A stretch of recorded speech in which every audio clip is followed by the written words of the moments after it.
Sean todos bienvenidos a esta cuarta emisión de nuestro programa Laborando Andamos, en voz de Francisco, Jennifer, Angélica, Enrique y su servidora, Kitsia. Como siempre, es un placer poder compartirles un poco de conocimiento una vez más. Recuerden que si les gusta el contenido, pueden dar like y suscribirse, al finalizar la emisión obviamente. En esta edición hablaremos sobre el riesgo de trabajo, siendo su servidora quien fungirá como moderadora del programa para coordinar las participaciones de nuestros ponentes. Por supuesto que dentro del programa hablaremos primeramente sobre la definición de los conceptos básicos relacionados con el riesgo de trabajo, para posteriormente enfocarnos más a lo relacionado con los efectos de los riesgos de trabajo, los que entendemos en cuanto a derechos e indemnizaciones, beneficiarios y las obligaciones del patrón. Posteriormente trataremos nuestras consideraciones respecto a una situación real, algunas preguntas de la audiencia con una dinámica especial el día de hoy.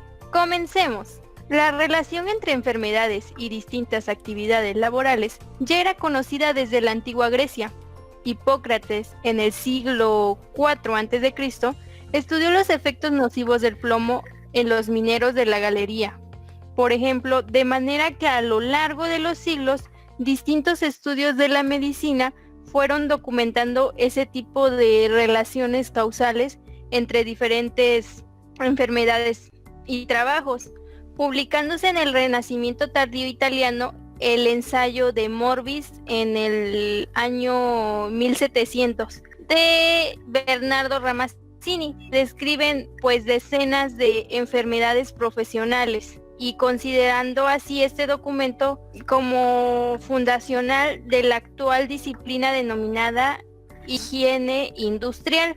Todo ese conjunto de conocimientos no tiene consecuencias prácticas de protección de los trabajadores hasta el siglo XIX, cuando el recrudecimiento de las condiciones de trabajo de grandes masas de mano de obra, fruto de la revolución industrial, obliga a los estados-nación, presionados por los movimientos y organizaciones obreras, como lo habíamos visto en otros podcasts anteriores, a establecer limitadamente normas protectoras como por ejemplo las que regulaban el trabajo de los niños en las industrias manufactureras y minería, como lo pudimos observar en la historia si alguna vez pudieron consultarla. Y es a partir de los años 90, es decir, desde una perspectiva histórica, como ya lo había mencionado, cuando se desarrolla en los países del primer mundo todo un sistema normativo de carácter preventivo. ¿Qué quiere decir? Aplicar medidas para que no se produzcan daños en los trabajadores a consecuencia del desempeño de sus tareas, impulsado por un organismo internacional como es la Organización Internacional del Trabajo, OIT. ¿Alguien ha escuchado en lo personal de esta organización con anterioridad? Tengo el concepto, pero en este momento no recuerdo con exactitud y no quisiera proporcionar información ambigua. ¿Alguien? Por supuesto, la OIT es un organismo especializado de la ONU que fue creado en 1919, integrado actualmente por 180 países y en el que están representadas tres partes, el gobierno, los empresarios y los sindicatos, en cuyo seno se discuten y se elaboran documentos relacionados con el mundo del trabajo. prestando atención, es una organización muy importante en el tema que estaremos abarcando el día de hoy. Bueno, a modo de conclusión de lo que ustedes me comentaron de esta pequeña parte introductoria, podemos decir que después de siglos a través de la historia de sufrir daños en la salud a consecuencia de las condiciones de trabajo, cuando las relaciones, oficio, daños profesionales no eran más que una curiosidad médica, en la actualidad contamos con una ley y un amplio conjunto normativo acompañándola que puede hacerse posible una vida laboral sin riesgos. Este logro social se lo debemos, como todos los demás, a la historia reciente de los movimientos obreros y sindicales que había mencionado con anterioridad. Por supuesto que para que sea una realidad en una empresa, ahora depende de todos nosotros. parte de la historia, sindicatos y huelgas que hemos abarcado con anterioridad. Por ello, les invitamos a consultar nuestras emisiones anteriores. Perfecto, Angie, me parece muy buena esa propuesta. Así podremos aumentar los seguidores de nuestro canal. Claramente debemos de mencionar que para hablar abiertamente sobre lo que nos concierne en cuanto al riesgo de trabajo, es necesario entonces definir lo que entendemos por riesgo, enfermedad y accidente. Por supuesto que manteniéndonos en lo relacionado a las actividades laborales. Estimados panelistas, por favor, pueden comenzar hablando sobre lo que debemos entender como riesgo, procurando que sus participaciones sean breves para agilizar el abordaje de los temas. ¿Alguien desea abordar? Claro que sí. Mira, primeramente y según la Ley Federal del Trabajo en su título 9, entendemos por riesgo de trabajo a aquellos accidentes y enfermedades a los que están expuestos los trabajadores durante sus actividades laborales, es decir, que se den por motivos de su misma labor, o que también se trate de condiciones o posibles situaciones dentro de tales actividades o el área de trabajo en la que se desempeñan los empleados que puedan ocasionar accidentes o que resulten en daños o lesiones a los trabajadores.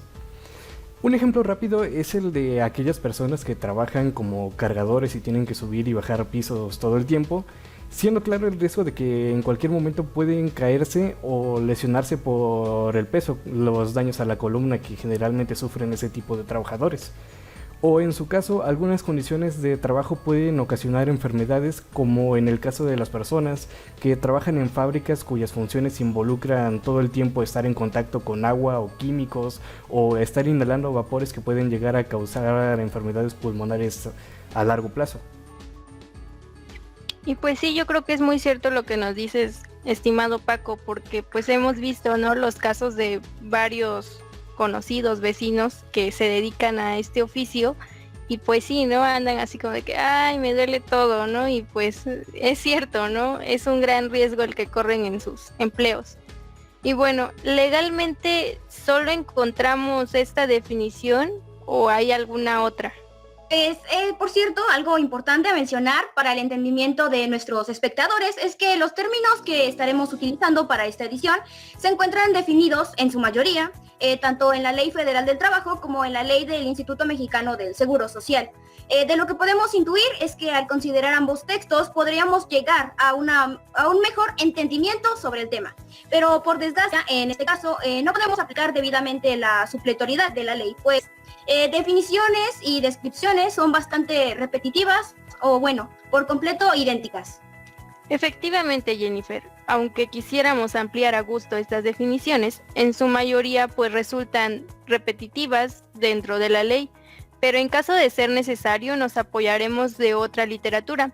Pero por ahora pasemos a la siguiente definición que nos concierne, y esta es la de accidente de trabajo. A mí me gustaría contribuir leyendo el artículo marcado en la Ley Federal del Trabajo, el cual nos dice el artículo 474. Accidente de trabajo es toda lesión orgánica o perturbación funcional inmediata o posterior a la muerte o la desaparición derivada de un acto delincuencial, producida repentinamente en ejercicio o con motivo de trabajo, cualesquiera que sea el lugar y el tiempo en que se preste. También nos menciona que quedan incluidos en la definición anterior los accidentes que se produzcan al trasladarse el trabajador directamente de su domicilio al lugar del trabajo y de este a aquel.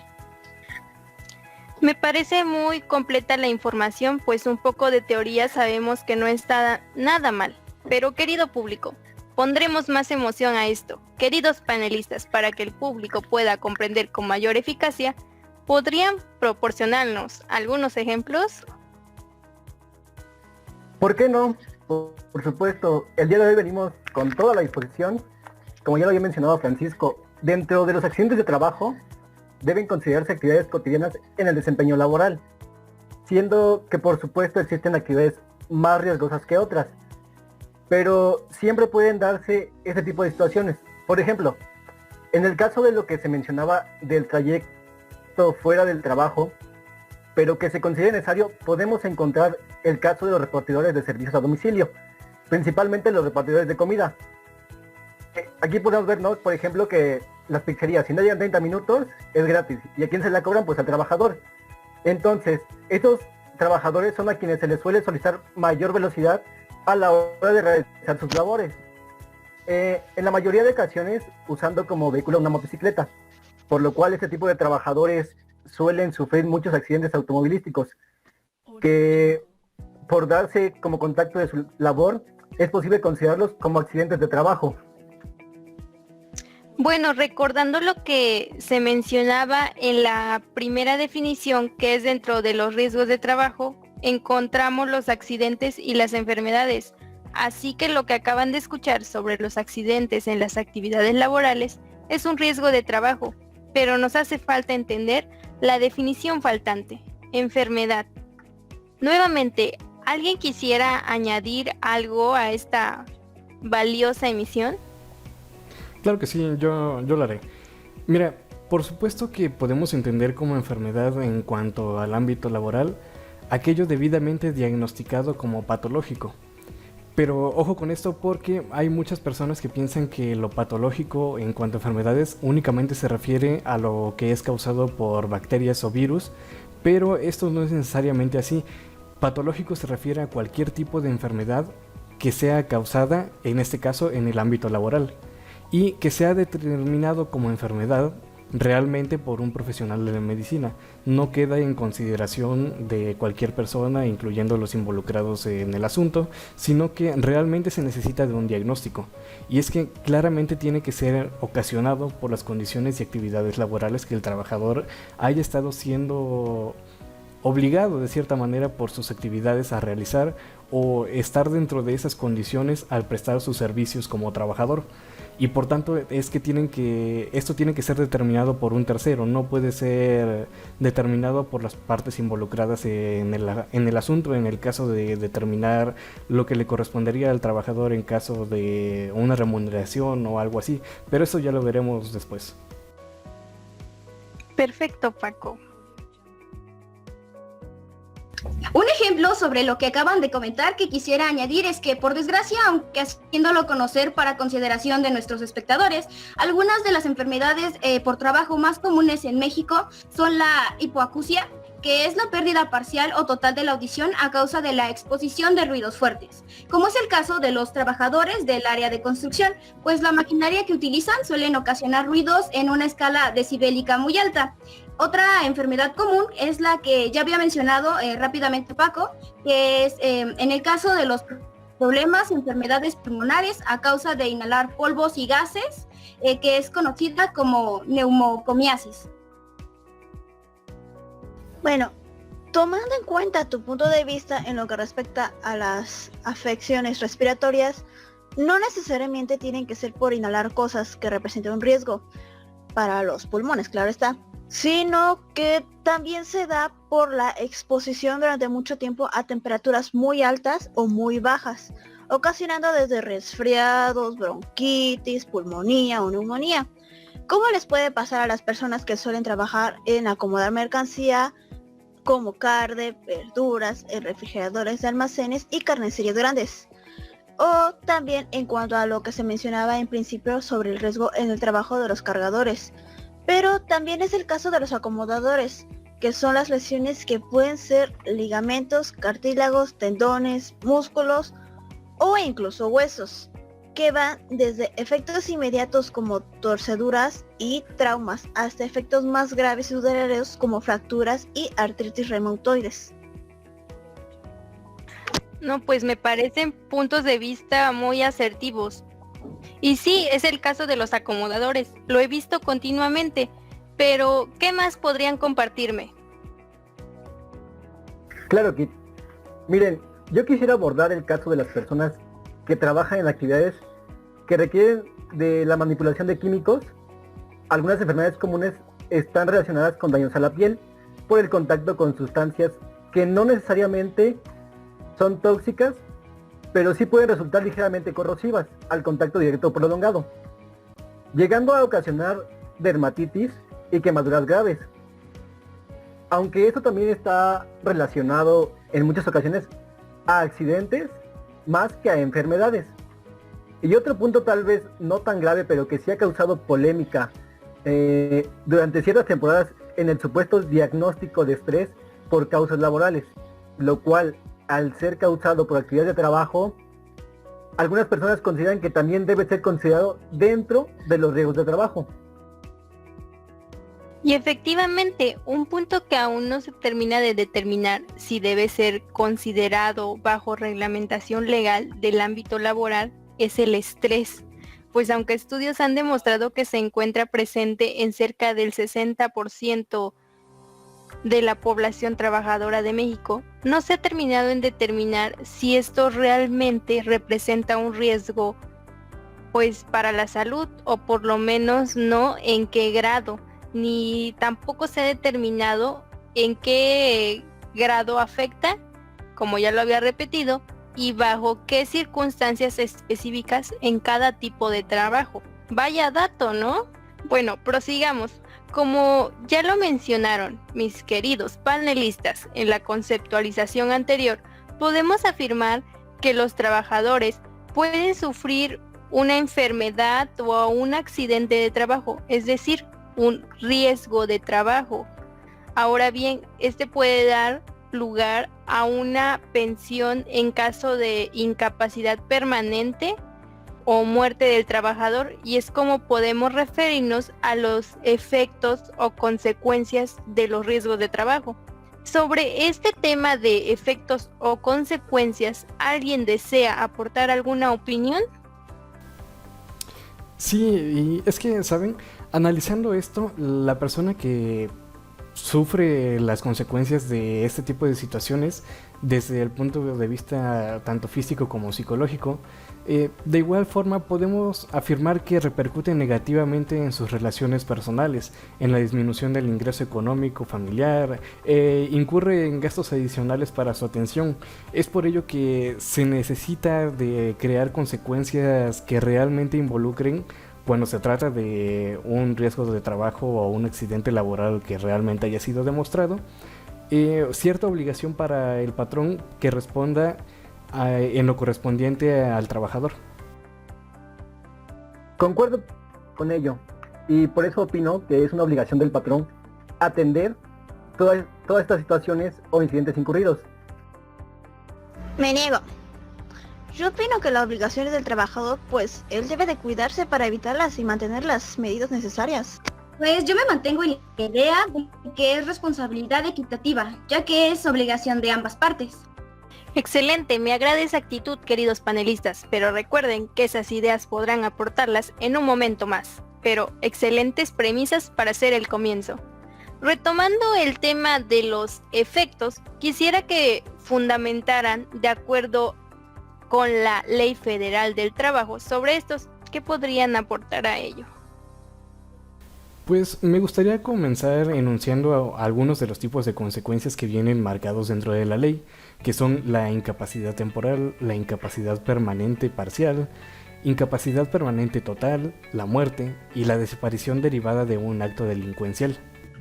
La incapacidad temporal que nos mencionas, Paco, nos dice que la letra en la citada ley, en el artículo 478, es la pérdida de facultades o aptitudes que imposibilitan parcial o totalmente a una persona para desempeñar su trabajo por algún tiempo. Y bueno, mi duda es, ¿cuáles son las más comunes? Bueno, yo te podría mencionar que como enfermedades comunes podemos decir que una gripe, un dolor abdominal, malestar estomacal, dolor de cabeza, o de igual manera un accidente como caída ligera, que también podría ser resbalarse por las escaleras de la oficina, vaya, o centro de trabajo, caerse de la silla de la oficina o algún sobreesfuerzo muscular, entre otras. Ahora, retomando el concepto de Paco, podemos traer el artículo 479 de nuestra Ley Federal del Trabajo, el cual nos dice: incapacidad permanente parcial es la disminución de las facultades o aptitudes de una persona para trabajar. Un caso particular sobre esto es el de que pues muchos lo hemos escuchado, personas, vecinos o familiares que han trabajado, no sé, digamos en una zapatería o en cualquier otro lugar, y que por la emergencia sanitaria actual o también en casos anteriores que se hayan dado, comienzan a trabajar en trabajos menos formales como puede ser, no sé, ayudante de albañil, y llevan meses en ese trabajo cuando sufren un accidente, ya sea al salir del trabajo en un accidente automovilístico o durante sus actividades laborales, lo que le hace perder, no sé, parte de la movilidad de su pierna o de su tobillo, del pie. El punto es que ya no puede trabajar de la misma manera. En este caso, entendemos que se trata de un accidente debido a su profesión, un accidente laboral, y que se llevaba a cabo al momento de producirse tal actividad profesional. Es decir, en este caso hablaríamos de un ayudante de albañil que se ha visto involucrado en una situación de incapacidad a causa de un accidente laboral, en el que su capacidad de movilidad se vio reducida. Bueno, en mi caso, una experiencia personal que les quisiera compartir. Un amigo de mi hermano, que es policía, me platicó que tras una experiencia traumática sufre un trastorno que junto a la ansiedad que le ocasiona no puede encontrarse en lugares repletos de gente, entonces dificulta sus labores de vigilancia. Sin embargo, puede realizar tareas administrativas o las que ya venía realizando, pero en un destino menos concurrido. Un ejemplo bastante claro de esta situación, pienso yo. La verdad no quisiera estar en su lugar. Bueno, perdón que los interrumpa, pero ahora que recuerdo, yo conocí a la entrenadora de un gimnasio y pues ella me comentaba, ¿no? Que desde hace como 3 años padecía cáncer de mama y pues a ella la habían operado. Y pues ya saben que a los que operan pues no pueden cargar peso, bueno, por su problema ya no podía cargar peso. Pero lo que realmente me impresionó fue que pues su capacidad estaba un poco limitada, pero pues ella no se dio por vencida y continuó dando determinadas clases, o sea, como la manera en que se hacían, ¿no? A lo mejor ella no lo hacía, pero pues seguía dando las clases. Y pues realmente aquí nos damos cuenta que pues sus deseos de superación son muy grandes, ¿no? Y pues acá podemos tener un claro ejemplo de lo que ustedes también han mencionado. Pero ahora hablemos sobre incapacidad permanente total. ¿Qué me pueden decir acerca de esta? Porque pues debe ser diferente, ¿no? Porque ya es permanente total. Claro, la incapacidad permanente total consiste en la pérdida de facultades o aptitudes de una persona que lo imposibilita para desempeñar cualquier trabajo por el resto de su vida, según el artículo 480 de nuestra Ley Federal del Trabajo. Bueno, yo creo que hasta el momento todo el contenido ha estado un poco claro, ¿no? Entre ejemplos y un poco de teoría, pero quisiera saber, después de conceptualizar estas incapacidades, ¿a qué indemnizaciones se puede llegar con estas? Bueno, pues antes que nada debemos considerar que para, digamos, el cálculo o la determinación de tales indemnizaciones correspondientes, la existencia de estados anteriores como intoxicaciones o enfermedades crónicas que hayan causado secuelas a la persona, el trabajador afectado, no es causa para disminuir el grado de la incapacidad ni las prestaciones que le corresponden al trabajador en el momento después de que se determine la incapacidad o lo que le corresponda. Es decir, no importa las situaciones en las que se haya visto anteriormente, sino que también deben considerarse dentro de las responsabilidades para el patrón. En efecto, las consecuencias posteriores de los riesgos de trabajo se tomarán en cuenta, en consideración para determinar el grado de la incapacidad. Bueno, y ahora mi prerrogativa es qué sucede en caso de una indemnización temporal. Bueno, mira, si el riesgo produce al trabajador una incapacidad temporal, la indemnización consistirá en el pago íntegro del salario que deje de percibir mientras subsista la imposibilidad de trabajar. Este pago se hará desde el primer día de la incapacidad y si a los 3 meses de iniciada una incapacidad no es el trabajador en actitud de volver a trabajar, el mismo o el patrón podrá pedir en vista de los certificados médicos respectivos, de los dictámenes que se rindan y de las pruebas conducentes que se resuelva si debe seguir sometido al mismo tratamiento médico y gozar de igual indemnización, o procede a declarar una incapacidad permanente con la indemnización a que tenga derecho. Estos exámenes pueden repetirse cada 3 meses y el trabajador percibirá su salario hasta que se declare su incapacidad permanente y se determine la indemnización a que tenga derecho. Todo eso de acuerdo a lo marcado en el artículo 491 de la Ley Federal. Bueno, eso es por un lado. En cambio, me gustaría citar, leerles lo que nos dice la Ley Federal del Trabajo dentro de su artículo 492, referente a el riesgo que se produce si es en caso de una incapacidad permanente parcial. Si el riesgo produce al trabajador una incapacidad permanente parcial, la indemnización consistirá en el pago del tanto por ciento que fija la tabla de evaluación de incapacidades, calculando sobre el importe que deberá pagarse si la incapacidad hubiera sido permanente total.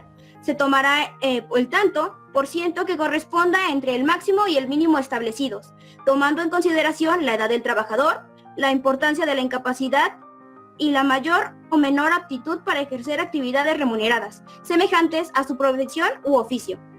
Se tomará asimismo en consideración si el patrón se ha procurado por la reeducación profesional del trabajador. Dato importante, querida audiencia, recuerden que la incapacidad parcial consiste en la pérdida absoluta de las facultades o aptitudes del trabajador para desempeñar su profesión. El tribunal podrá aumentar la indemnización hasta el monto de la que correspondiere por incapacidad permanente total, tomando en consideración la importancia de la profesión y pues la posibilidad de desempeñar una de categoría similar susceptible de producirle ingresos semejantes. O sea que pues ya no puede desarrollar sus facultades en ese empleo, ¿no? Porque está teniendo una incapacidad parcial, a lo mejor y se accidenta y pues se lastima una pierna y pues en su trabajo necesita esa pierna, pero a lo mejor puede laborar, no sé, en cuestiones administrativas, ¿no? Y entonces podría pues ejercerse. Claro. Ponga extrema atención, querida audiencia. Si el riesgo produce al trabajador una incapacidad permanente total, la indemnización consistirá en una cantidad equivalente, escuche nada más, al importe de 1,095 días de salario. ¿Creen ustedes que eso sea justo? En definitiva, no se me hace una cantidad mínima, que en ocasiones ni se consigue. Ay, no. Y bueno, todo esto que han comentado, ¿en base a qué se determinan? Pues para determinar las indemnizaciones a que se refiere el título 9, riesgos de trabajo, se tomará como base el salario diario que percibe el trabajador al ocurrir el riesgo y los aumentos posteriores que correspondan al empleo que desempeñaba, hasta que se determine el grado de la incapacidad, el de la fecha en que se produzca la muerte o el que percibía al momento de su separación de la empresa, con la condicional de que la cantidad que se tome como base para el pago de las indemnizaciones no podrá ser inferior al salario mínimo. Aunque otra consideración que se ha estado manejando a día de hoy es que para muchas consideraciones de este tipo ya no se basa en el salario mínimo, sino que se utilizan, o por lo menos se está empezando a utilizar más frecuentemente, el monto de las sumas, pero eso ya quedaría a consideraciones diferentes. Completando, mi estimado Paco, existe otra variable. En el caso de que el salario que perciba nuestro trabajador exceda el doble del salario mínimo del área geográfica de aplicación al que corresponda el lugar de prestación del trabajo, se considera esa cantidad como salario máximo. Si el trabajador presta en lugares de diferentes áreas geográficas de aplicación, el salario máximo será el doble del promedio de los salarios mínimos respectivos. Y ojo con lo que dice el artículo 496, que dice que las indemnizaciones que debe percibir el trabajador en los casos de incapacidad permanente, parcial o total, le seguirán pagadas íntegras, sin que se haga deducción de los salarios que percibió durante el periodo de incapacidad temporal. Ok.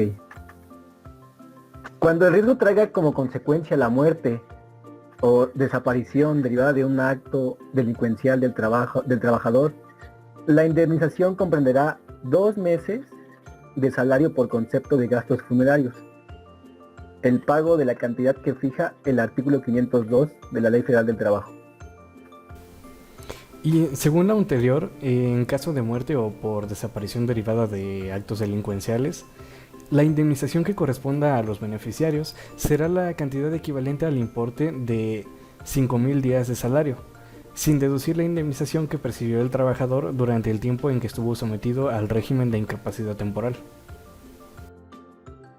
Bueno, desde mi punto de vista, yo considero a las indemnizaciones, el tema que acabamos de abordar, como una forma injusta de retribuir a los trabajadores.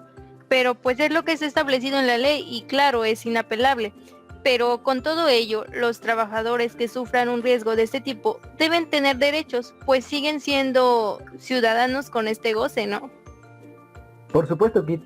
Y en la Ley Federal del Trabajo, en su artículo 487, nos dice que los trabajadores que sufran un riesgo de trabajo tendrán derecho a asistencia médica y quirúrgica, rehabilitación, hospitalización cuando el caso lo requiera, medicamentos y material de curación, los aparatos de prótesis y ortopedia necesarios, la indemnización fijada en el presente título. Y bueno, todo parece ser muy bello, pero de todo lo que me acabas de comentar, Quique, me surgió pues una duda, ¿no? ¿En qué casos el patrón no está obligado a otorgar esta asistencia médica, rehabilitación, hospitalización, los medicamentos? Creo que también mencionaste el material de curación, la prótesis, pues también las indemnizaciones al trabajador. Bueno, me permito contestar esta pregunta. Bueno, me gustaría citar el artículo 488 de la Ley Federal del Trabajo, que dice que el patrón estará exceptuado de las obligaciones que determinan el artículo anterior al que se refería nuestro compañero, en los casos y con las modalidades siguientes. Primera, si el accidente ocurre encontrándose el trabajador en un estado de embriaguez. Segunda, si el accidente ocurre encontrándose el trabajador bajo acción de algún narcótico o droga enervante, salvo que exista prescripción médica y que el trabajador hubiese puesto el hecho en conocimiento del patrón y le hubiese prestado, la prescripción con pruebas, ¿no? Obviamente. Tercera, si el trabajador ocasiona intencionalmente una lesión por sí solo o de acuerdo con otra persona. Cuarta, si la incapacidad es el resultado de alguna riña o intento de suicidio. El trabajador queda en todo caso obligado a prestar los primeros auxilios y a cuidar el traslado del trabajador a su domicilio o a un centro médico. Esto, bueno, principalmente cuidando la vida de nuestro trabajador, que aunque queda exceptuado de las premisas anteriores, de todos modos queda obligado a salvaguardar la vida dentro y en el traslado de nuestro trabajador del centro de trabajo al centro médico. Perfecto, pero audiencia, escuchen muy bien. Tu familiar falleció y deseas saber a qué tienes derecho como beneficiario. Escucha atentamente, queridos panelistas, ¿qué pueden aportar? ¿Qué responden ustedes? Pues primero que nada, se debería realizar, o por lo menos como acabo de decir, se debería realizar un juicio de designación de beneficiarios, que es aquel en el que se inicia cuando el trabajador fallece y se deben determinar los beneficiarios directos, dígase esposa, concubina, hijos, padres, etcétera, quienes pudieran hacer valer el derecho a los beneficios que hayan conllevado de tales situaciones y que podrán reclamar las prestaciones que generó el extinto de la empresa, SAR, Afore o Infonavit, a través de un juicio ante la Junta Federal de Conciliación y Arbitraje, denominando la designación de beneficiarios, o en su caso en la organización o centro que corresponda para realizar este tipo de juicio. Vaya dato, Paquito, y bueno, hasta para eso necesito abrir un juicio. Me lleva el tren. Bueno, añadiendo, los beneficiarios pueden ser la viuda o el viudo, los hijos menores de 16 años y los mayores de esta edad si se tiene una incapacidad del 50% o más, los ascendentes concurrirán con las personas mencionadas en la fracción anterior, mencionada por Paquito, a menos que se compruebe que no dependían económicamente del trabajador. De igual manera, a falta de cónyuge, concurrirá con las personas señaladas en las dos fracciones anteriores. La persona con quien el trabajador vivió como si fuera su cónyuge durante los 5 años que precedieron inmediatamente a su muerte, o con la que tuvo hijos, siempre que ambos hubieran permanecido libres de matrimonio durante el concubinato.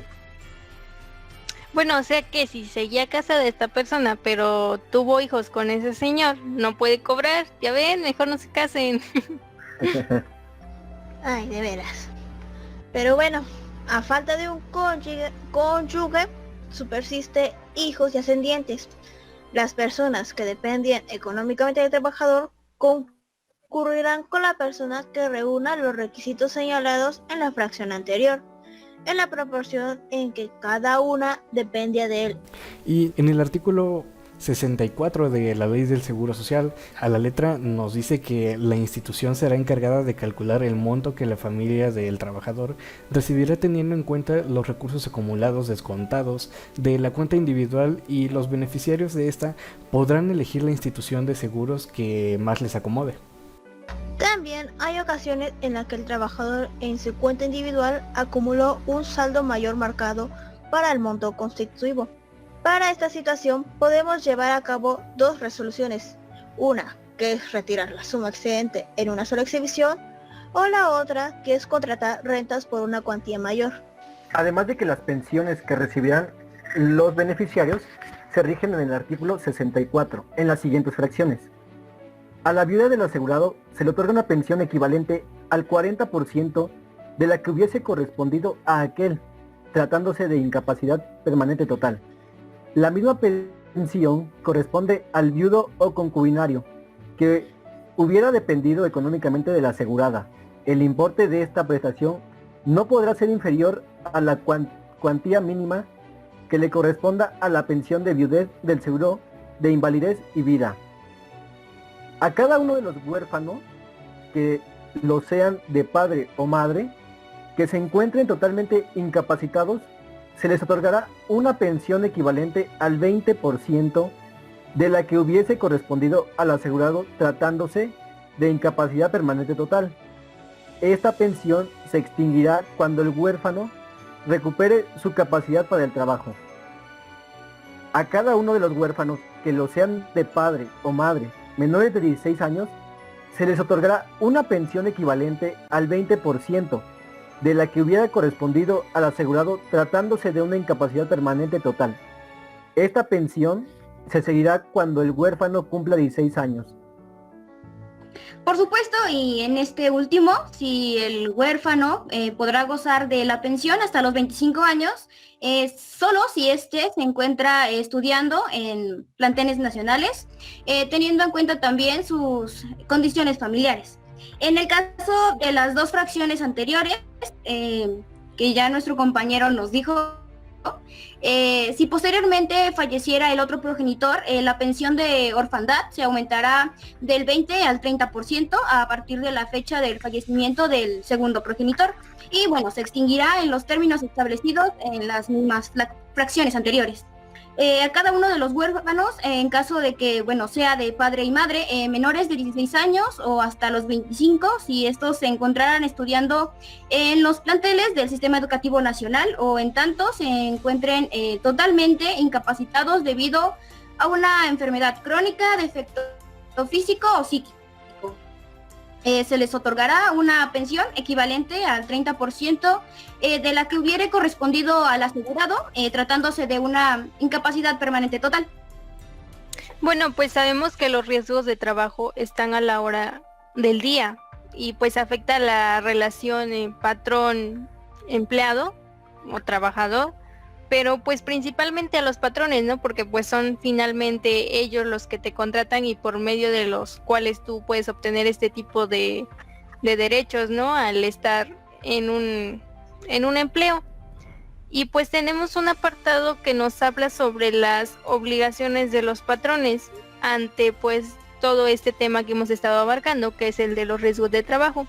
Y pues, ¿ustedes qué opinan de esto? ¿Hay algunos argumentos que quisieran añadir?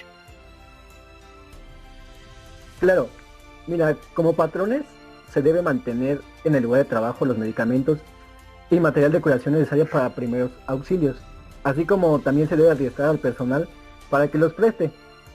Esto con el fin de que el trabajador que sufra algún accidente pueda recibir los primeros auxilios lo más pronto posible y no esperar hasta que llegue una ambulancia. Ahora la pregunta es, ¿cuántos lugares de trabajo cuentan con esta obligación?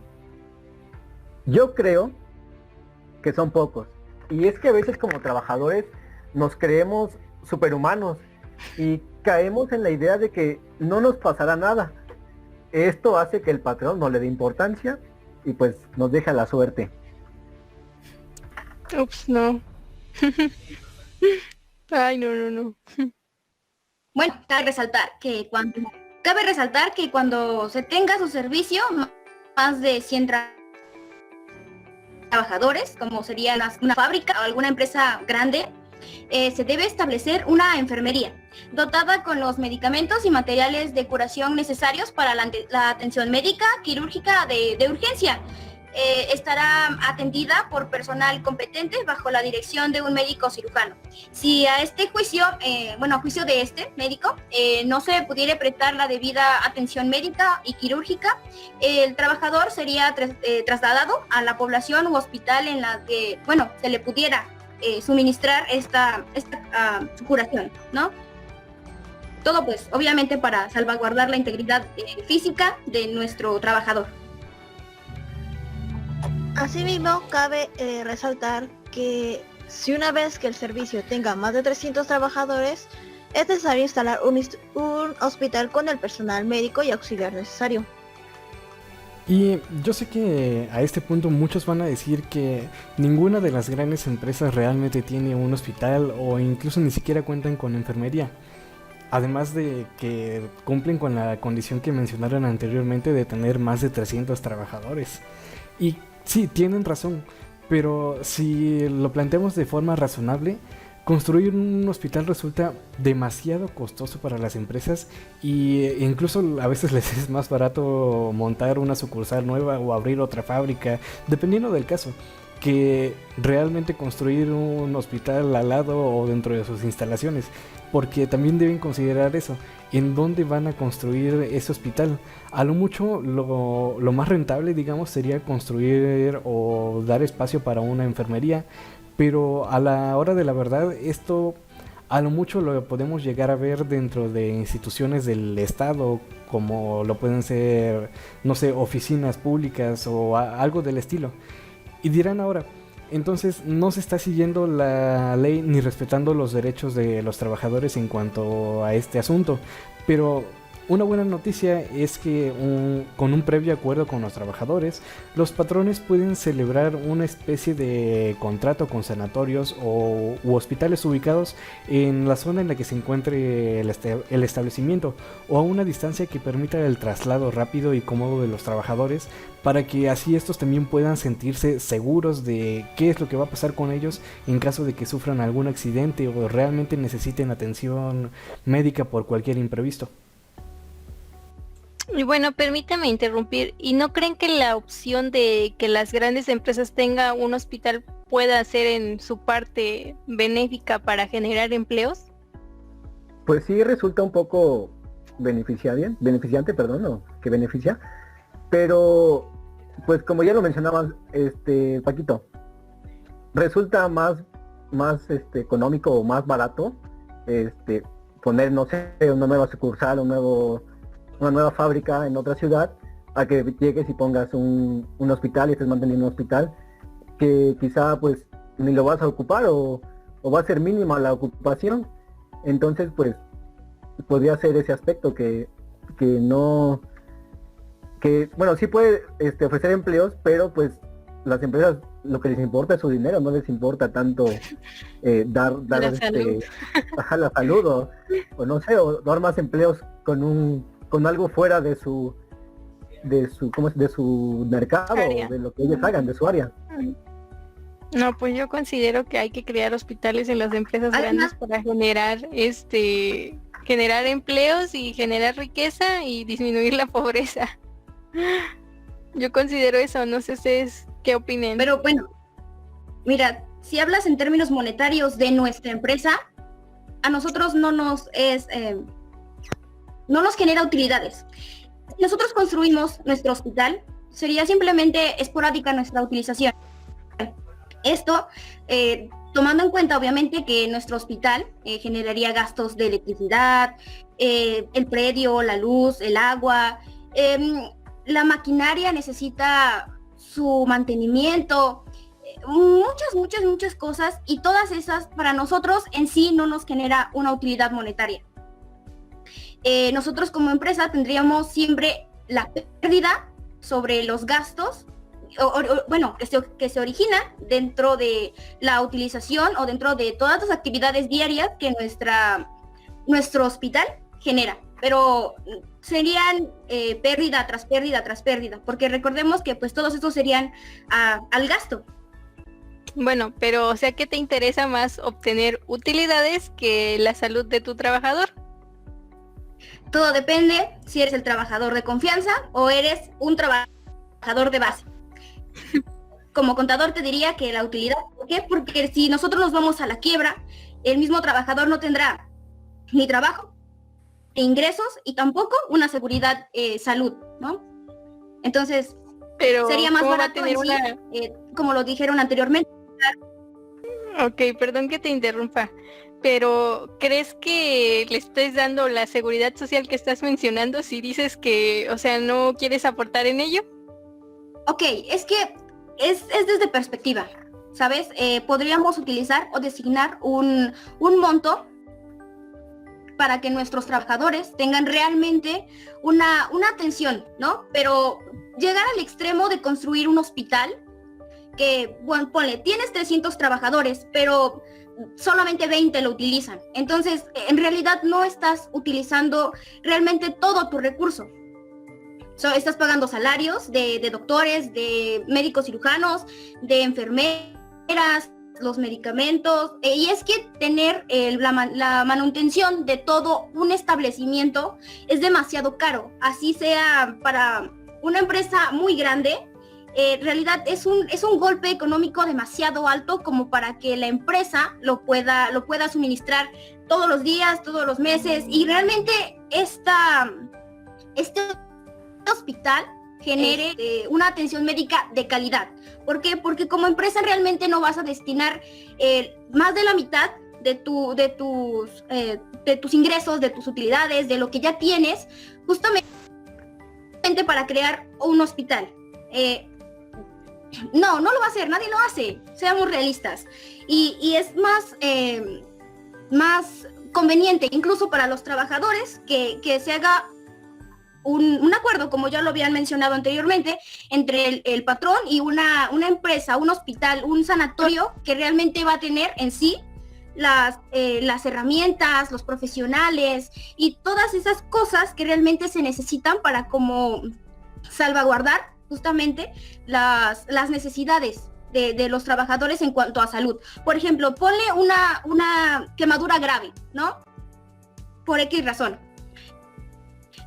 Tú tienes tu hospital, pero si tu hospital no le has dado los recursos necesarios para diferentes o para todas las circunstancias necesarias, tú puedes tener todos los recursos necesarios como para que alguien se rompa un pie, ¿no? Por ejemplo. O cualquier situación, pero no para esa exactamente.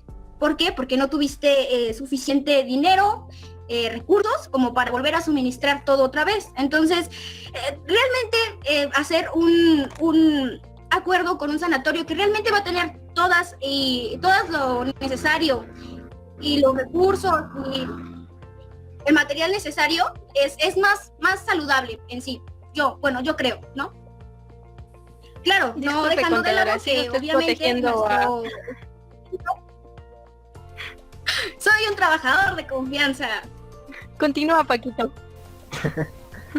Bueno, y es que también, aunque va a sonar a que le sigo dando la razón a lo que nos dice Jenny, si nos vamos a la realidad es prácticamente imposible que una empresa, por más grande que sea, monte un hospital que dependiendo del caso pueda cubrir todas las necesidades que puedan darse en un accidente o con respecto a una enfermedad de trabajo. Pues no, desde un principio no tienes ni idea de lo que le va a ocurrir o lo que le puede pasar al trabajador.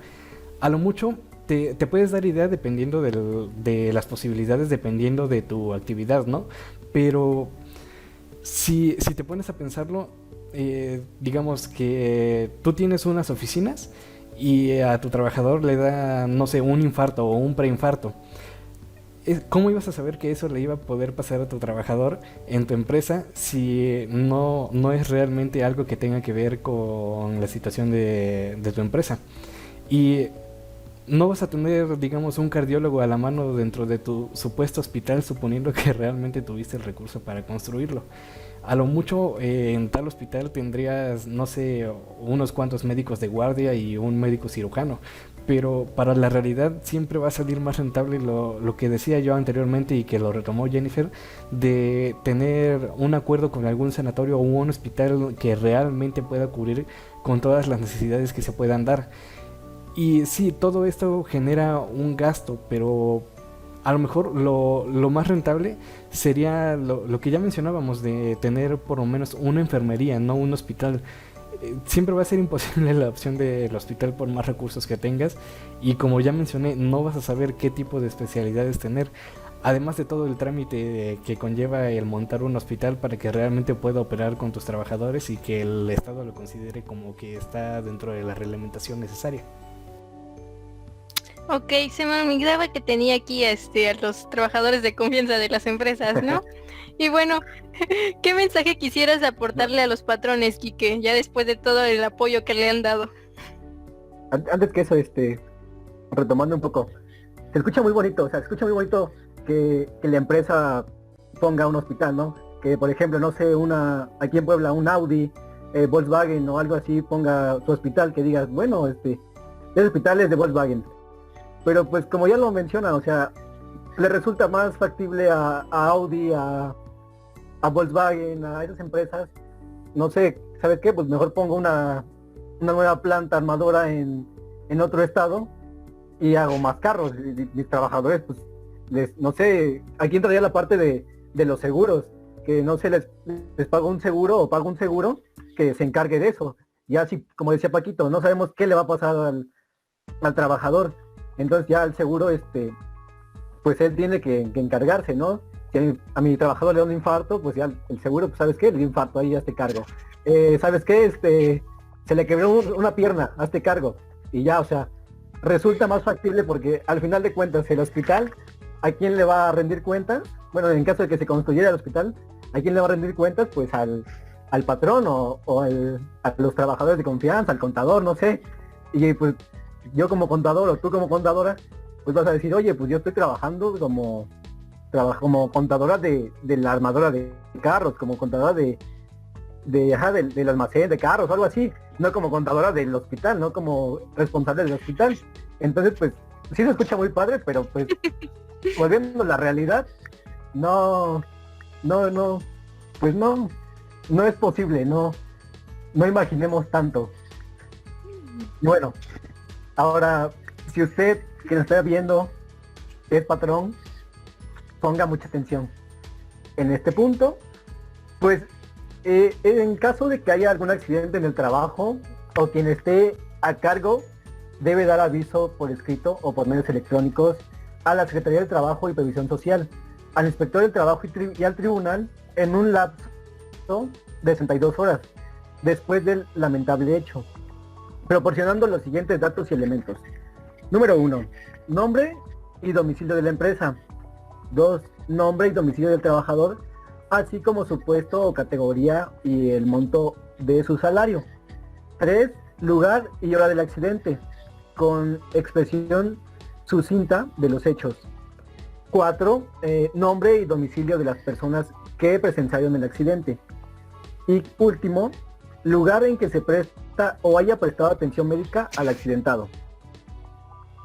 Oído aquí, la Secretaría del Trabajo y Previsión Social y el IMSS, el Instituto Mexicano del Seguro Social, deberán intercambiar información en forma permanente respecto de los avisos de accidentes de trabajo que pues presenten todos los patrones, tener un concentrado de toda esta información, así como pues también los datos estadísticos que resulten necesarios para pues el ejercicio de algunos análisis, ¿no? O pues para nosotros es indispensable para tener un estatus, ¿no? De a lo mejor cuántos riesgos de trabajo se han producido dentro de un mes, dentro de un año o de cierto un lapso de tiempo, es más, dentro de un día. Pero bueno, tan pronto se tenga conocimiento de la muerte de un trabajador, ya sea por los riesgos de trabajo que hubo, hay que dar aviso a las autoridades que menciona la fracción anterior, proporcionando, además de los datos que ya se señalaron, el nombre y domicilio de las personas que pudieran tener derecho a la indemnización correspondiente, es decir, a los beneficiarios, ya sea los hijos, el esposo, la concubina o cualquier relacionado con el familiar. Pero no todo termina ahí, pues también existe un documento llamado el Reglamento Federal de Seguridad y Salud en el Trabajo, en el que se estipulan las obligaciones del patrón ante los riesgos de trabajo, de las cuales mencionaremos solo algunas para que no se duerman con el programa. Bueno, dentro de estas se debe contar con un diagnóstico de seguridad y salud en el trabajo, así como los estudios y análisis de riesgos. Y si yo también me quedé con la cara de ¿qué es eso? ¿Puede alguno de ustedes ayudarme con esto, por favor?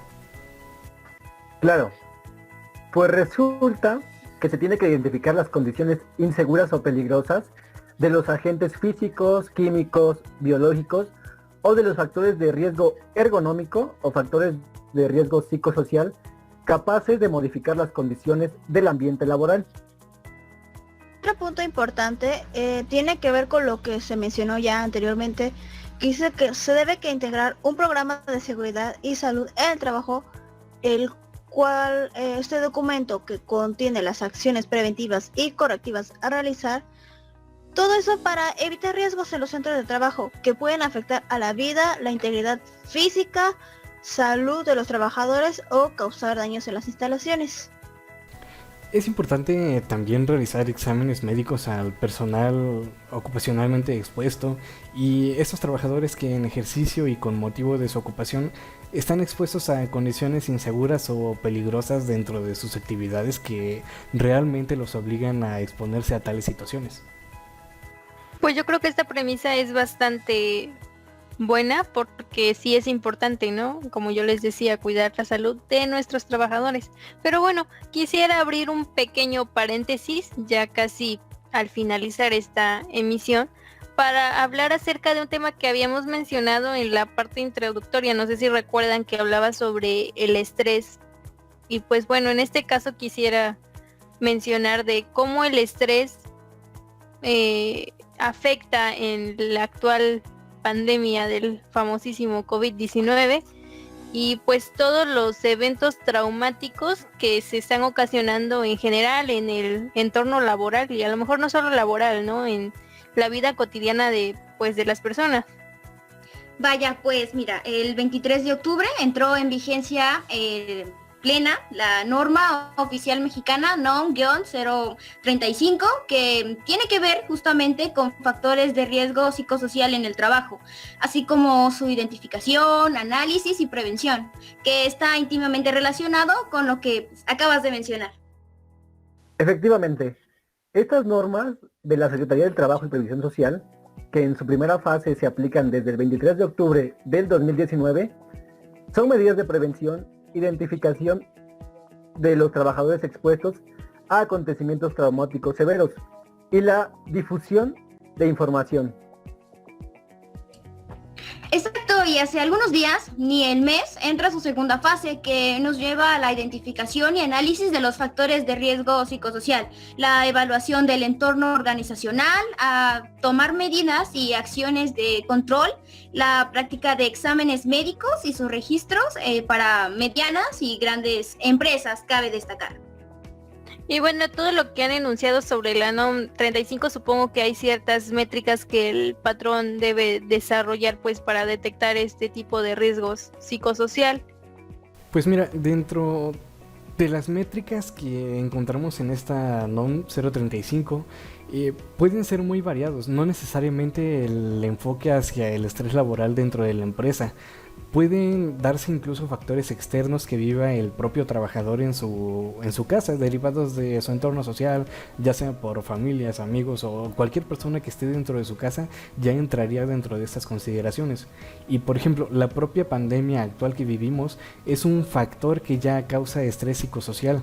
Por lo tanto, la implementación de la norma lo que pretende es que el patrón tenga una herramienta eficiente para medir esta situación general de la empresa, ese ambiente de trabajo, esa estabilidad emocional que tienen los trabajadores para poder detectar los focos rojos, identificarlos a través de ciertos cuestionarios que son anexos de la norma y necesitan de tomar medidas diferentes, aunque no necesariamente se deben llevar a cabo exactamente los mismos formularios para determinar el estado del trabajador, sino que se pueden crear los propios si se cree que estos pueden llevar a mejores consideraciones sobre la situación real. Y entre las medidas incluso se puede llegar a contratar, si se considera necesario, a un psicólogo de la empresa que dé pláticas a los empleados y todas las personas involucradas con la organización para detectar cualquier situación que pudiera causarle un daño psicosocial a la persona o que pudiera conllevar a futuro otro tipo de riesgo o enfermedad inclusive. Pues sabes, al final de cuentas no solo es conveniente tener una métrica acertada de nuestro medio ambiente interno, sino también hay que tener en cuenta el hecho de no tener una norma que lleve a la aplicación desde el 23 de octubre, ya que esta pues nos van a imponer multas. Bueno, desde mi punto de vista, pues es una buena herramienta para mejorar las condiciones de trabajo, pues en todos los aspectos. Es evidente que la actual emergencia sanitaria, llamémosla así, además de tantas cosas negativas que ha provocado, también ha contribuido con ciertos puntos clave para mejorar el ambiente laboral. Aunque cabe destacar que pues no son del todo, ¿no? Y bueno, llegó el momento de leer un caso real que ha sido aportado por nuestra audiencia a través de nuestras redes sociales, en el que les pido que pongan extrema atención y si desean responder y fundamentar para responderle a esta persona, valga la redundancia, solo será necesario levantar la mano y pues será considerada su participación. Y bueno, nos habla sobre un vecino que dice que era su vecino, ¿no? Y que era un trabajador de aproximadamente 33 años que había sido contratado pues hace algunos meses por una empresa agraria como peón agrícola, y pues que normalmente se dedicaba a las labores que le correspondían, ¿no? De cultivo de cereales, entre otros que sean de ese rango. Sin embargo, en esta ocasión dice que le encomendaron una tarea que pues era diferente a lo que él realizaba. Y pues además en unas condiciones de trabajo supongo que no aptas, ¿no? Y pues creo que tenían que retirar una maquinaria pesada de otro lugar, de otra empresa. Y bueno, el chiste es que le permitieron la entrada a esta empresa para desmontar la maquinaria, pero a la hora de estar haciendo los movimientos, él no se percató de cuán cerca estaba de un pequeño agujero, y a la hora de desmontar y mover las poleas, pues el trabajador cae de una altura de 15 metros impactado, y pues él fue trasladado al hospital, donde pues ingresó con lesiones muy graves, y pues días más tarde fallece. Y pues la persona nos pregunta, ¿qué es lo que podríamos hacer en este caso? O más bien, ¿a qué tendría derecho su esposa por tan lamentable pérdida? Uy, pues mira, Adelante, Paco. primero que nada considero que es importante analizar ciertas causas y riesgos que podemos identificar, tanto para consideración de nuestros compañeros como de nuestros oyentes, que desde mi punto de vista, al menos yo deduzco, que existía ausencia de protecciones para la caída de las personas. O sea, no tenían el equipo necesario para realizar ese tipo de actividad, puesto que, como nos comentas, no se trataba de la actividad a la que estaba acostumbrada realmente la persona. Además de que un riesgo muy importante es el que dio lugar a el hecho, ¿no? Las aberturas o huecos desprotegidos que no debieron de haber estado ahí a consideración de lo que realmente tendría que procurar el patrón, y el método para el trabajo no era realmente el adecuado, además de ser una operación que, como ya comenté, era inhabitual para el operario, y no estaba acostumbrado a la permanencia dentro de una zona y una actividad peligrosa como en la que se dio el caso. ¿Y cómo creen que pudo haberse evitado parte de esto? Pues mira, desde un principio nunca debieron haberlo expuesto a un trabajo como ese si ese no era el ambiente en el que él se movía. Ese es el primer error que cometieron, haber expuesto a alguien que no era adecuado para el trabajo. Luego, no les dieron las medidas adecuadas para que lo llevaran a cabo, o sea, no les dieron ni medidas de protección o las herramientas que él requería para llevarlo a cabo. Ni siquiera le dieron una pequeña capacitación de cómo tenía que llevar a cabo este trabajo. O sea, lo dejaron a la deriva ahí, como Dios le dio a entender, ¿no? Entonces, pues sí, suena gracioso, pero es que prácticamente lo dejaron ahí con la bendición de Diosito y ahí, vámonos. Luego, ese era un trabajo demasiado riesgoso y tenían que haber enviado a un profesional a llevarlo a cabo. Después, no analizaron, no revisaron, no checaron cómo estaba el lugar, porque cómo es posible que no se pudieran haber percatado de semejante hoyo que había ahí. Entonces también ese fue otro error que cometió ahora sí la empresa, ahora sí, eso fue una completa negligencia lo que hicieron. Y bueno, estos nos formulan también la pregunta de ¿a qué indemnización tendría derecho? De manera resumida. Adelante, Jenny.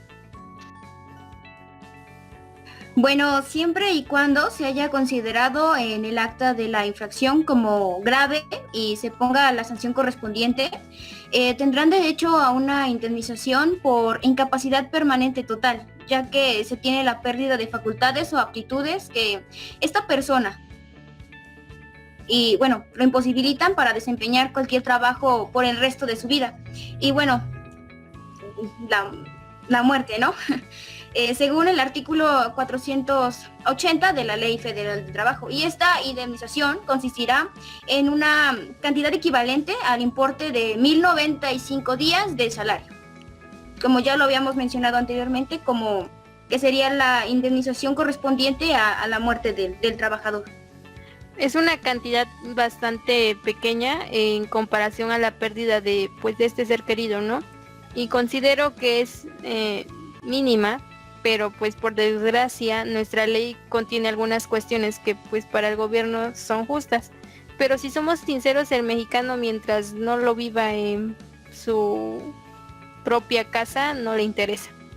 Debemos mejorar, mis estimados mexicanos, pero en fin, continuemos en su fabuloso programa. ¿Alguien desea comentar algo más o puedo proceder a la siguiente fase?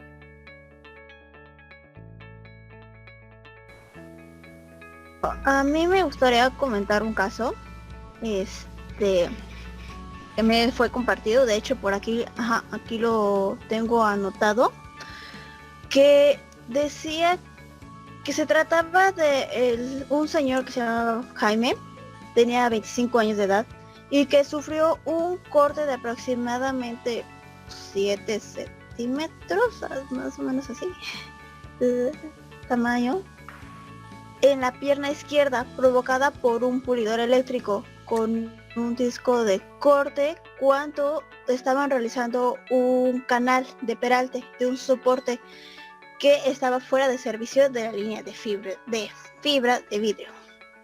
Este accidente tuvo lugar, a ver si no me recuerdo, fue un 30 de mayo de 2014, ya tiene sus años, y decía que el trabajador contaba que con categoría de tubero especialista de la compañía de Abbas, y más específicamente sufre que, o sea, como ya le mencioné, sufre la mencionada herida en la pierna izquierda a la altura del muslo con un disco abrasivo del pulidor eléctrico. Dando es que este es un claro ejemplo de un riesgo de trabajo. Poniéndolos en contexto, les mencionaré más o menos cómo estuvo el asunto. Dice el trabajador que al iniciar a cortar el pulidor rebotó con la estructura, cayendo el pulidor en la pierna izquierda. El trabajador trató de sostener el equipo, pero pues, sí, fue muy doloroso, pero no fue posible en el acto. El disco abrasivo se enredó en el peto de la carnaza, fracturando el disco y provocando la herida en la pierna, aproximadamente, como ya les dije, de 7 centímetros. O sea, ahí le quedó la cicatriz, ya, o sea, ve horrible. Pero bueno, pero pues sabe, esto es un claro ejemplo de un riesgo de trabajo, porque pues al final de cuentas, mientras estaba realizando sus actividades, pues pasó lo que pasó. Exacto. El riesgo que produce pues sería de una incapacidad temporal, ¿no? Y pues la indemnización consistiría en un pago íntegro del salario que deje de percibir mientras subsista la imposibilidad de trabajar. Y pues este pago se hará desde el primer día de la incapacidad, y el trabajador, al no ser una herida demasiado, o sea, sí, demasiado amplia, pero no, o sea, no se murió, se reintegró a su trabajo al mes y medio, y pues yo creo que después de lo ocurrido se reubicó en su puesto de trabajo. Y es que sí es necesario, porque a final de cuentas esto, más que como riesgo de trabajo, terminó como accidente, pero por lo menos no fue como en el caso anterior de que la víctima murió. Se nos peló. Por lo menos, vivito y colendo está. Bueno, a continuación, la dinámica del día de hoy consiste en responder una serie de preguntas que fueron elaboradas por la audiencia en el transcurso de esta emisión. La respuesta puede ser correspondida por cualquiera de ustedes. Y la primera pregunta nos dice: ¿puede tener un riesgo de trabajo si estoy laborando en mi casa, home office? Considero que si recordamos que la ley del Seguro Social señala con toda claridad que habrá riesgo de trabajo cuando el accidente o la enfermedad provenga del trabajo, cuando sean causados por el trabajo. Por ello es porque, bueno, un ejemplo, que si estoy trabajando con la computadora y esta explota o me excedí de horas de trabajo y me causa algún daño en el ojo o en algún órgano, bueno, la explosión de la computadora, vamos a estar frente a un riesgo de trabajo. El análisis que va a tener que hacer la autoridad laboral en sí proviene del trabajo, dicho accidente o, bueno, la enfermedad. Por esto es muy importante que se tenga un convenio entre el patrón-trabajador, bueno, para que se delimite el horario, aun cuando, bueno, se esté haciendo home office, ¿no? Para que, bueno, el trabajador no pueda decir que a cualquier hora tuvo un accidente de trabajo, ¿no? Porque, bueno, como ya sabemos, esto nos lleva a indemnizaciones y demás, ¿no? Beneficios. Pero pues tampoco el patrón se pueda deslindar de su obligación diciendo, bueno, estaba en su casa, ¿no? Entonces, bueno, repito, es muy importante el convenio entre ambas partes para fijar, bueno, las condiciones y los posibles riesgos de trabajo, pero pues también será muy importante que fijemos en qué condiciones se debe prestar nuestro servicio y con el objetivo, bueno, de evitar una enfermedad o un accidente de trabajo. Bueno, por cuestiones de tiempo omitiré una pregunta y pasaré a la siguiente, que nos dice que se considera como responsabilidad del patrón si un trabajador sufre un accidente de trabajo a causa del descuido de otro trabajador, como por ejemplo en el caso de que un empleado se encuentre caminando de forma descuidada y tire una escalera en la que se encuentra trabajando otro empleado y este al caer sufre lesiones considerables. Pues en este caso efectivamente sigue considerándose como obligación del patrón hacerse responsable de cumplir con lo establecido por la ley en cuanto a indemnizaciones y tales consideraciones. Pues aunque el caso no se trató directamente de una situación relacionada con el desempeño de las actividades del puesto correspondiente al trabajador afectado, sí se considera como un accidente suscitado durante las actividades laborales, e independientemente de si se considera que este se pudo haber evitado o no, o si fue culpa directa de un tercero, se debe considerar primeramente para este caso, según el artículo 488 de la Ley Federal del Trabajo, como ya se mencionaba anteriormente, que el patrón no puede quedar exceptuado del cumplimiento de sus obligaciones, pues el trabajador se encontraba en plenitud de sus facultades y capacidades. Mencionando esto más que nada por la situación algo común, para bien o para mal, más bien para mal que para bien, de que muchos trabajadores suelen encontrar en estados alterados por el consumo de alcohol o drogas durante el trabajo. Y además, basándonos en el artículo 489 igual de la Ley Federal del Trabajo, tampoco se libera de la responsabilidad al patrón en los casos en que se involucre torpeza o negligencia de los trabajadores, o que el accidente haya sido causado por imprudencia de un tercero. Por tanto, y en conclusión para la pregunta, sí, se sigue considerando como responsabilidad del patrón y conlleva todos los efectos correspondientes que ya mencionamos anteriormente. Bueno, la siguiente pregunta nos dice, ¿la actual enfermedad del COVID-19 es considerada en la Ley Federal del Trabajo, valga la redundancia, como una enfermedad de trabajo? En efecto, como resultado de las medidas tomadas a nivel global con el fin de proteger a los trabajadores de dicha emergencia sanitaria, el Instituto Mexicano del Seguro Social, o mejor conocido como IMSS, determinó que el coronavirus deberá ser considerado como una enfermedad de trabajo. Derivada de esto, la protección de seguridad social sobre esta enfermedad se toma como una estrategia significativa y necesaria para la seguridad de todos los trabajadores que puedan estar expuestos. Realmente esto es algo que hicieron bien, porque al final de cuentas el mantenernos encerraditos en contingencia pues sí afectó en lo laboral a muchas personas, sobre todo aquellos que cuentan con un comercio informal. Bueno, abordando todo este fabuloso y enriquecedor contenido, podemos concluir que en un entorno volátil como el que vivimos hoy en día, donde existen muchas amenazas y oportunidades, cada vez existe un menos margen de maniobra. Un escenario así obliga a las organizaciones a contar con estrategias que permitan conocer los efectos tanto negativos como positivos que pudiera tener la incertidumbre sobre los objetivos del negocio.